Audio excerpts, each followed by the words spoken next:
दो कथाएं मिलती हैं। पहली भक्ति ज्ञान वैराग्य चतुर कुमारों ने कथा श्रवण करवाई थी वह, और दूसरी धुंधुकारी और गोकर्ण की। तो पहले हम भक्ति ज्ञान वैराग्य के विषय में श्रवण करेंगे। एक बार विशालापुरी बद्रिक आश्रम में चतुर कुमार घूमते घूमते वहां आए। एकदा ही विशालकाय चत्वार ऋषियों मला, समस्त पापों से रहित यह चतुर कुमार एक बार घूमते घूमते बद्रिक आश्रम में आए। चारों भाई सनातन, सनंदन और सनत कुमार, ये चारों भाई प्राय यहाँ वहाँ जाते रहते हैं। इनका कार्य ये सत्संग करना, साधु संग साधु संग साधु संग सर्व साधु संग सर्व सिद्धि है। एकमात्र एक दूसरे के पास जाते हैं, साधुओं के पास, और भगवत कथा भगवत चर्चा करते हैं। एकदा ही विशालाए चत्वार ऋषियों मला, एक बार विशालापुरी बद्रिकाश्रम में ये चार भाई विचरण कर रहे थे। क्यों विचरण कर रहे थे? सत्संगार्थाय, अर्थात सत्संगति, संतों का संग प्राप्त करने के लिए। वास्तव में संतों के संग में व्यक्ति इस जीवात्मा को तार देता है। यदि लव मात्रेण साधु संग, अगर लव थोड़ा सा भी साधु संग हो जाए तो सर्व सिद्धि है, सब प्रकार की सिद्धि हो जाती है ना। आज विचार कीजिए, अष्ट सिद्धि प्राप्त करने के लिए लोग क्या प्राप्त नहीं करते हैं, क्या क्या नहीं करते हैं, शरीर को कितना कष्ट देते हैं, लेकिन फिर भी नहीं कर पाते हैं अष्ट सिद्धियों को प्राप्त। लेकिन मात्र थोड़ा सा साधुओं का संग सर्व सिद्धि है, सब प्रकार की सिद्धि हो जाती है। तो ये संगति अर्थात भगवत चर्चा करने के लिए बद्रिक आश्रम विशालापुरी में चतुर कुमार विचरण कर रहे थे। उसी समय इनको नारद ऋषि दिखाई दिए। नारद ऋषि बड़े चिंतित थे और वहां से गुजर रहे थे। इन्होंने रोका, रुको रुको नारद ऋषि, कहाँ जा रहे हो आप? हमने तो सुना है भगवान के बड़े प्रेमी भक्त हैं, आप पर बड़े चिंतित दिखाई दे रहे हैं। ऐसा लगता है कि जैसे पूरी पृथ्वी का भार आपने ही उठा के रखा हो। ये नारद, ब्रह्मा पुत्र हो तुम और इस प्रकार से चिंतित, विष्णु के प्रिय पार्षदों में से एक आप प्रिय हो। भगवान विष्णु भी वैकुंठ लोक में, आप इस प्रकार से चिंतित होकर विचरण कर रहे हैं। हे ऋषि रुकिए, क्या हुआ आखिरकार, थोड़ा हमें भी बताइए आप। नारद ऋषि बोलना प्रारंभ करते हैं, अहम तु पृथ्वी में या तो मैं पृथ्वी पर गया था। विचार करो, अहम तु पृथ्वी में या तो नारद ऋषि एक बार पृथ्वी पर आए तो इतने चिंतित हो गए, और हम तो पृथ्वी के वासी हैं, तो विचार कीजिए हम कितने चिंता मगन होंगे। वास्तव में ये पृथ्वी है ना, यही दुखदाई है। यदि कोई विचार करे कि मैं पृथ्वी पर रहकर, इस जगत में रहकर सुख को प्राप्त कर लूंगा, तो सबसे बड़ा दुख यही है कि सुख की अनुभूति कर लेना। सबसे बड़ा दुख अर्थात यहाँ पर रहकर विचार करना कि मैं सुखी हो जाऊंगा, यही सबसे बड़ा दुख है। कोई व्यक्ति यहाँ सुख को प्राप्त नहीं कर सकता है, प्राय सब दुखी है। एक बार राजा एक राज्य के बड़े बीमार हो गए। राजा ने मंत्रियों को बुलाया और बोला कि मेरी एक दवा हो सकती है, मेरे रोग का एक निवारण है। बोला क्या? कोई भी सुखी व्यक्ति रहे, उसका कुर्ता यदि लाकर आप हमें पहनाएंगे तो निश्चित मैं सुखी हो जाऊंगा। मंत्रियों ने वैसा ही किया। सारे मंत्री अलग अलग अलग दिशाओं में जाने लगे। राजा मिले, कई जगह पर मंत्री मिले, कई स्थानों पर अनेकों व्यक्ति उनको मिले, स्त्री पुरुष बच्चे इत्यादि, लेकिन कोई भी सुखी नहीं था, सब दुखी। जिनको मिले वो दुख, पहले बोलते थे बड़े खुशी हैं, बड़े सुखी हैं, कोई चिंता नहीं है जगत में। बड़ा हम जैसे सुखवान व्यक्ति है ही नहीं कोई, इतने सुखी हैं हम। लेकिन जब उनके नजदीक जाए तो फिर पूरा सुख का जो पिटारा बोलते थे पूरा दुख में परिवर्तन है। अभी इतना दुख है, बच्चे बड़े हो गए हैं, सेटल नहीं हुए हैं, विवाह करना है, कोई अच्छी सी नौकरी मिल जाए, अच्छी सी वर वधू मिल जाए, स्त्री वाले पुरुष, पुरुष वाले स्त्री, एकमात्र यही चर्चा। इस प्रकार से मैं बड़े दुखी हैं। बोले आपकी जरूरत नहीं, आप हटो। इस प्रकार से एक एक एक एक सब जगह पर गए, कहीं नहीं मिले। एक बार ये भूखे प्यासे एक नदी के किनारे से गुजर रहे थे। एक नाविक हाथ में एक डंडा लेके घुमा रहा था और बड़ा मदमस्त होके एकदम भगवान के नाम का गान कर रहा था, नृत्य कर रहा था। ये राजा के सैनिक, मंत्री इत्यादि गए कि ये निश्चित सुखी व्यक्ति है, इसका कुर्ता मिल जाए तो राजा सुखी हो जाएंगे।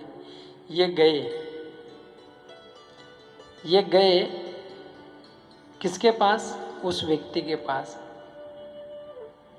और व्यक्ति को जाकर बोलते हैं कि अमुक अमुक राज्य के हम मंत्री हैं, हमारे राजा का यह नाम है और हमारे राजा बड़े बीमार हैं और उनकी औषधि आपके पास है। बोला मेरे पास औषधि? वो तो डर गया। बोले मेरे पास क्या है, इस यहाँ नाविक चलाने वाला मैं क्या औषधि?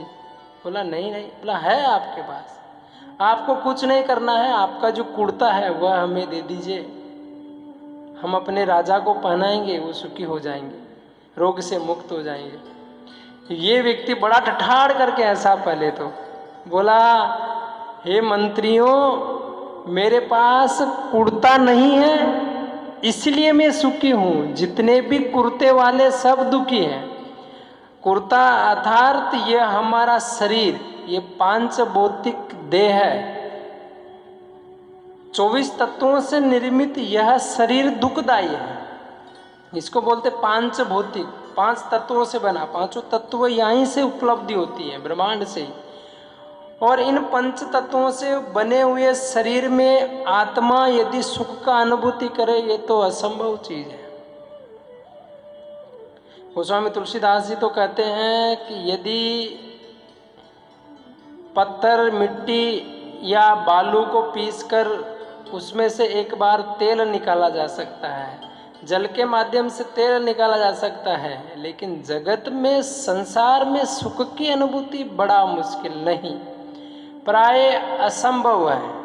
यहाँ जगत में सुखी हो जाओ, नहीं। जितने कुर्ते वाले सब दुखी, जितने शरीर वाले सब दुखी। यहाँ दुख मतलब ये विचार कर लेना कि मैं सुखी हो जाऊंगा, यही सबसे बड़ा दुख है। एक बार आए केवल नारद ऋषि, बड़े दुखी, बड़े चिंतित हो गए, ऐसा लगता कि पूरी पृथ्वी का भार। और वास्तव में दुखी हम क्यों रहते हैं? क्योंकि हम ऐसा समझ लेते हैं कि सब कुछ भार हमारे ऊपर है, सब कुछ भार हमारे ऊपर है। लेकिन भार हमारे ऊपर नहीं, भार तो भगवान के चरणों में सौंप देना चाहिए। इसलिए तो भक्त लोग आते ना, अब सौंप दिया इस जीवन का सब भार तुम्हारे चरणन में, अब सौंप दिया इस जीवन का सब भार तुम्हारे चरणन में। भार भगवान के चरणों में अर्पित कर देना चाहिए। मीरा ने भार अर्पण किया, वह सुखी हो गई, और हम लोगों ने अपने सिर पे धरा और हम दुखी हो गए। इसलिए इस भार को कृष्ण को दे देना चाहिए, प्रार्थना करनी चाहिए कृष्ण भगवान से कि प्रभु हमने सब कुछ आपके चरणों में अर्पित कर दिया, अब जीत तुम्हारे चरणन में है, हार तुम्हारे चरणन में, अब सौंप दिया इस जीवन का सब भार तुम्हारे चरणन में। सब भगवान के चरणों में अर्पित कर देना चाहिए, तब सुखी रहेंगे। लेकिन हमारी दशा कैसी है? उस गाड़ी अर्थात बैलगाड़ी के नीचे चलने वाले कुत्ते की तरह है। आपने देखा होगा गांव में अक्सर एक बडरिया एक जाति होती है, गांव में राजस्थान में तो हमारे बहुत देखने को मिलता है। तो ये एक स्थान से दूसरे स्थान पे जाते रहते हैं, एक जगह ये लोग रुकते नहीं है, आज यहाँ कल वहाँ परसों यहाँ। तो अपने साथ में कई सारे कुकुर कुत्ते भी रखते हैं। अभी कुत्ते मां से क्या होता है, धूप राजस्थान में तो बड़ी धूप रहती है, तपती धूप, उस गर्मी के समय में संध्या के समय ये लोग एक स्थान से दूसरे स्थान पे जाते हैं। तो कुत्ता वहां से क्या करता है, उस गाड़ी के नीचे चलता है, और उस गाड़ी के नीचे चलते हुए कुत्ता बड़ा परिश्रम करता है। या एकदम ऐसा लगता है कि जैसे पूरा भार उस गाड़ी का, गाड़ी में लदे हुए सामान का, स्त्री पुरुष का, वही लेके चल रहा है। और जैसे ही अमुक स्थान पर बैठते हैं या कहीं गाड़ी रुकती है, कहीं पर वो स्थान पर एक जगह रुककर पानी भोजन इत्यादि ग्रहण करते हैं, तो वहाँ पर कुत्ता वहाँ से नीचे से निकलकर इतना टेंशन में बाहर आता है और एकांत में जाकर बैठकर बड़े पैर पसार के सोता है। मानो उस गाड़ी को ढोकर लेकर आने वाला ये कुत्ता है, अरे उसको गाड़ी को ढोने वाले कोई और है। वैसे ही हमारी दशा है, हम भी यही विचार करते हैं कि पूरे इस परिवार का, पूरे ब्रह्मांड का भार हमारे ही सिर पे है, लेकिन हमारे सिर पे नहीं है। इस भार को कृष्ण के चरणों में दे देना चाहिए। अब सौंप दिया, बस ये प्रार्थना कर लेनी चाहिए। इस जीवन का सब भार तुम्हारे चरणन में। हे प्रभु, अभी सुखी रखना है या दुखी रखना आपके हाथ में, क्योंकि हमने अपना सब कुछ आपको अर्पण कर दिया है। नारद ऋषि से बोले कि नारद, इतने दुखी चिंतित होके कहां विचरण कर रहे हो?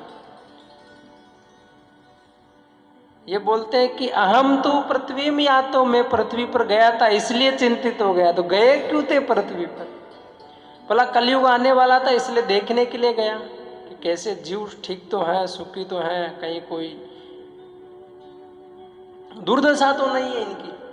तो मैं देखने क्या गया, मैं उल्टा दुखी हो गया। मैं वहां पर गया, उल्टा मैं दुखी होकर आया हूं। मैंने वहां पर अनेकों पवित्र करने वाले, भगवान के प्रिय, भक्तों के प्रिय अनेकों स्थान पे मैं घूमा। पुष्करम, पुष्कर गया मैं। प्रयागम, प्रयाग क्षेत्र में गया जहाँ त्रिवेणी संगम होता है, गंगा यमुना सरस्वती त्रिवेणी संगम प्रयागराज में गया। वहाँ बहुत सुंदर वेणी माधव जी का दर्शन किया, कई सारे साधु ऋषि मुनियों को दर्शन किया मैंने। और वहाँ से घूमते घूमते मैं काशी गया, काशी से गोदावरी गया, गोदावरी नदी में बहुत सुंदर मैंने स्नान इत्यादि किया, साधुओं का दर्शन किया, वहाँ पर प्रसाद पाया, तर्पण इत्यादि किया जगत के हित के लिए, कल्याण के लिए। और वहाँ से मैं हरिक्षेत्र, हरिद्वार में गया। हरिद्वार से कुरुक्षेत्र, कुरुक्षेत्र से श्रीरंगनाथ जी गया, सेतु बंधनम गया, आदि आदि तीर्थेषु में भ्रमण करता रहा। अनेकों स्थान पे मैंने भ्रमण किया और मैंने देखा कि प्राय सब लोग सत्यवादी, नाम सत्यवादी कोई नहीं है, सब सत्य अप्रिय हो चुके हैं कि कोई तपस्या नहीं है, कोई शुद्धि नहीं रखते हैं, किसी के अंदर दया नहीं है, कोई दान देते नहीं है। मैंने यहाँ पर अनेकों मनुष्यों को देखा, तो प्राय जितने भी मनुष्य सब के सब स्वार्थी बन चुके हैं, कोई दान देना नहीं चाहता है। हे चतुर कुमारों, हे ब्रह्म ऋषियों, में अनेकों स्थानों पे गया, भ्रमण किया, अनेकों जगह पर गया मैं। इन अनेकों तीर्थों में दर्शन करते हुए मैंने कई जगहों पर जगत के कल्याण के लिए तर्पण किया, लेकिन एक भी व्यक्ति नहीं देखा जो भाग्यशाली हो। प्राय सबके भाग्य फूट चुके हैं ऐसे प्रतीत, चेहरे पे तेज नहीं रहा, दुखों का पिटारा अपने सिर पे लेके चल रहे हो, इस प्रकार से प्रतीत हो रहे हैं। मंदा सुमंद मतियो मंद भाग्या ही उपद्रताम, पाखंडम नितराम संता विरक्तो स परिग्रहा। मैंने देखा प्राय सब मंद सुमंद, इतने दुर्भाग्यशाली हो गए हैं ये जीव, कुछ याद नहीं है इनको। भक्ति के विषय में तो विचार ही छोड़ो, ये अपने हित के लिए भी कोई कार्य नहीं, प्राय सब भूल चुके हैं। और साधु संत प्राय पाखंडी हो चुके हैं। आश्रमों में स्त्रियों को रखना प्रारंभ कर दिए हैं। हे चतुर्कुमारों, मैं अनेकों स्थान पे भ्रमण किया, विरक्त जो साधु हैं वो भी अपने आश्रमों में स्त्रियों को रख रहे हैं। और तरुणीम प्रभुताम गेहे श्याम को बुद्धिदायका कन्या विक्रमणियों लोबाद पति नाम च कलमकम। प्राय सब दूषित हो चुकी है, स्त्रियां दूषित हो चुकी है, पतियों की बात नहीं मानती है। कोई योगी नहीं है, कोई सिद्ध नहीं है, ना कोई ठीक से ज्ञानी है। प्राय कामिन्याम, काम कला के संसर्ग में सारा जगत फंस गया है। और मैं वहां से घूमता मैं वृंदावन गया, तो वृंदावन में मैंने देखा कि एक तरुणी स्त्री अपने 2 वृद्ध बालकों के साथ में बैठी हुई है यमुना के तट पे मधुपुरी स्थान पर। और जैसे ही मैं वहां से गुजर रहा था तो वो स्त्री मुझे बुलाती है, बोबो साधु क्षणम तिष्ठम, हे साधु कहाँ जा रहे हो, क्षणम तिष्ठम, थोड़ी देर के लिए रुकिए, मत चिंताम अपि नाशयन्त, मेरी चिंता का नाश करो। दर्शनम तव लोकस्य सर्व अगहरम परम, दर्शनम आपका दर्शन, हे साधु आपका दर्शन हो जाए तो सभी लोगों का हितकारी होता है, आप थोड़ी देर के लिए रुकिए, मेरी जो चिंता है उसका हरण कीजिए। मैं वहां पर गया और उस बाला से मैंने उस तरुणी स्त्री से जो बहुत सुंदर प्रतीत हो रही थी, 2 वृद्ध बालकों के साथ वहां पर थी, वो बालक थे लेकिन वृद्ध प्रतीत हो रहे थे। चेहरा बड़ा सुंदर था लेकिन केस सफेद हो चुके थे, शरीर ऐसा व्यतीत हो रहा था कि जैसे कोई बूढ़ा व्यक्ति हो, लेकिन अंग कांति से प्रभा ऐसी प्रतीत हो रही थी जैसे ये तो बालक हैं। वो बाला, वो स्त्री, वो तरुणी, वो कन्या के साथ में उन 2 बालकों को देखकर मैं जो बड़ा विस्मय हुआ। मैंने उनसे पूछा कि कौन हो आप, तो वो बाला जवाब देती है, बालो वाच है, अहम भक्ति रीति ख्यातो इमो में तनियो मतो ज्ञान वैराग्य तनियो मानो काल योग्य न जर्जरे। हे साधु, हे ऋषि, अहम भक्ति रीतिर ख्यातो, मेरी जो ख्याति तार्थ प्रभा, मैं भक्ति महारानी हूँ साक्षात, और ये मेरे जो पड़े हुए हैं ज्ञान और वैराग्य हैं, ये मेरे पुत्र हैं, लेकिन काल के प्रभाव से जर्जरित हो चुके हैं।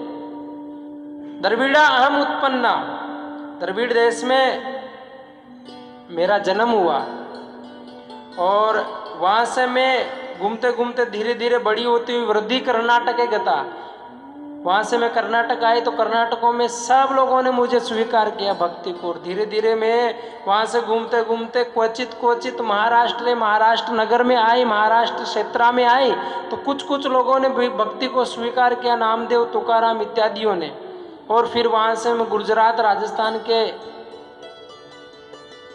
सानिध्य में भ्रमण करते करते यहाँ वृंदावन आए तो गुजरात जीर्णताम गता पराए, गुजरात में भक्ति लुप्त हो गई। ऐसा गुर्जरे जीर्णताम गता, उस गुजरात में जाते ही मेरे पैर कट गए, चला नहीं जा रहा, और हम तीनों वृद्ध हो गए वहाँ पर। जैसे तैसे हम वहाँ से राजस्थान में मीराबाई की भक्ति के प्रभाव से हम लोग यहाँ तक पहुँच गए, लेकिन यहाँ पर आते ही हमारी अवस्था तो ठीक हो गई, मेरी तो ठीक हो गई, लेकिन मेरे दोनों पुत्र ये ज्ञान और वैराग्य वैसे के वैसे ही हैं। इसलिए हे नारद, हे साधु, इनके लिए हित के लिए जो हो वह कार्य करो। तो हे चतुर्कुमारों, मैं उन ज्ञान वैराग्य के हित के लिए बड़ा चिंतित हूं, कैसे उनका हित हो। बोला सत्य कार्य करवाओ। क्या सत्य कार्य? भगवान के नाम का कीर्तन, भगवान की कथा करवाओ, निश्चित उनका उद्धार होगा। कोई योग्य व्यक्ति को लाओ और उनसे कथा करवाई जाए। हे नारद, यदि भगवान की कथा श्रवण करवाओगे तो यह भगवान कथा भव औषधि के समान है। नारद, चिंता ना करो, किसी योग्य श्रेष्ठ भक्त भगवत परायण वक्ता को लाओ और उनके मुखारविंद से उन ज्ञान वैराग्य को कथा श्रवण करवाओ, निश्चित उनका सदगति उद्धार होगा और वह अपने यौवन को प्राप्त करेंगे।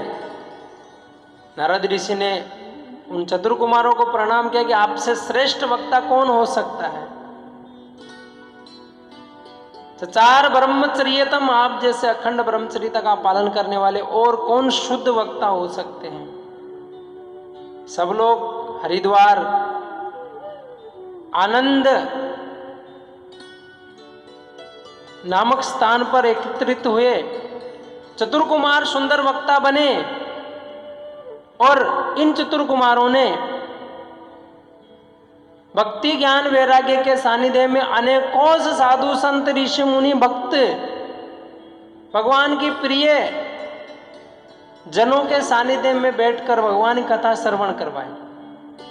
भगवान कथा प्रारंभ करते हैं। जन्मादस्य यतोनु आदि तरत चारतीर्थ भिज्ञ स्वराट तेने ब्रह्म हृदय आदि कवये मुह्यंति यत् सूर्यो तेजो वारी मृदा यथा वनम्यो यत्र त्रिसंगो मृषा धाम्ना स्वेन सदा निरस्तकुहकं सत्यम परम धीमहि धर्म प्रोजित केतवोत्र परमो निर्मत्सरणाम सताम। इस प्रकार से कथा एक के बाद एक अजरत अविरत धारा के समान एक के बाद एक श्लोकों उच्चारण हो रहे हैं। जैसे जैसे प्रथम स्कंद विराम हुआ, द्वितीय स्कंद प्रारंभ हुआ, कुछ अवस्था ठीक हुई, दसम स्कंद में पहुंचे तो पूर्ण स्वस्थ तंदुरुस्त हो गए। 11वें स्कंद में पहुंचे, एकदम पूर्ण तंदुरुस्त हो गए, एक अलौकिक शक्ति का संचार होने लगा। और द्वादश प्रारंभ हुआ और जैसे द्वादश के अंत में नाम संकीर्तनम यस्य सर्व पाप प्रणाशनम प्रणामो दुख समनम तम नमामि हरिप्रिय, जैसे ही श्लोक का उच्चारण हुआ तो उसी समय भक्ति ज्ञान वैराग्य तंदुरुस्त अवस्था में खड़े हो गए। और जैसे ये लोग खड़े हुए उसी समय ये चतुर्कुमार बहुत सुंदर भगवान के नाम का कीर्तन करते हैं। भगवान के नाम का जैसे कीर्तन होता है वहां पर भगवान के बड़े बड़े पार्षद आने लगते हैं। साक्षात ध्रुव महाराज आए, साक्षात प्रहलाद आए, जनक आए, भीष्म आए, साक्षात उस सभा में सुखदेव गोस्वामी आए, राजा परीक्षित आए। इतना ही नहीं, साक्षात अखिल ब्रह्मांड के स्वामी अधिपति भगवान वहां पर प्रकट हो गए। और भगवान प्रकट होकर देवताओं के सानिध्य में बड़ा जोर से कीर्तन होने लगा। राजा इंद्र बहुत सुंदर मृदंग बजाने लगे, गंधर्व ज्ञान गाने लगे, नारद इत्यादि अनेकों वाद्य यंत्र बजाने लगे। चतुर कुमार इन सबको देखकर अपनी ताली पीट रहे हैं। ध्रुव प्रहलाद इत्यादि आलाप दे रहे हैं। देवताएं अप्सराएं फूलों की वृष्टि कर रही है। ज्ञान वैराग्य बहुत सुंदर नृत्य कर रहे हैं। नारद ऋषि सबको हार फूल पहना रहे हैं। साथ ही साथ बड़ा सुंदर एक मनोहर वातावरण कीर्तन करने लगे सबके सब। हरे कृष्ण